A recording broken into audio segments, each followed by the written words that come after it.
En 3 ans, le résultat net cumulé des 51 entreprises du portefeuille de l'État s'est multiplié par 4 pour ressortir en 2024 à 254 milliards de francs CFA. Cette performance, le ministre du Patrimoine et ses collaborateurs d'accord pour la préserver.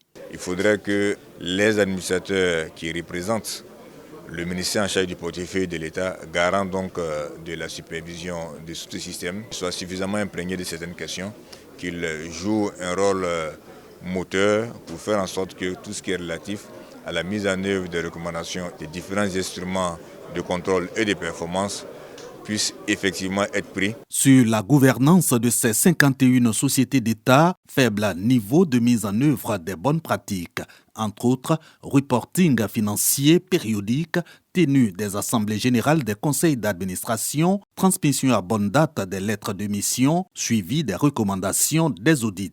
Pour améliorer ces indicateurs, de nouvelles orientations et consignes de la tutelle assémandant au conseil d'administration. Objectif, hausse des recettes publiques. Ce sont des ressources additionnelles qu'on met à la disposition du Trésor public et c'est de l'argent qui va servir à construire des routes, des écoles, équiper des centres de santé, permettre à des populations d'avoir de l'eau potable ou d'avoir de l'électricité, ainsi de suite. En plus des 51 sociétés à capitaux exclusivement publics, le portefeuille de l'État est censé s'étendre aux sociétés à participation financière publique, majoritaire et minoritaire, de même que les structures sous contrôle de l'État.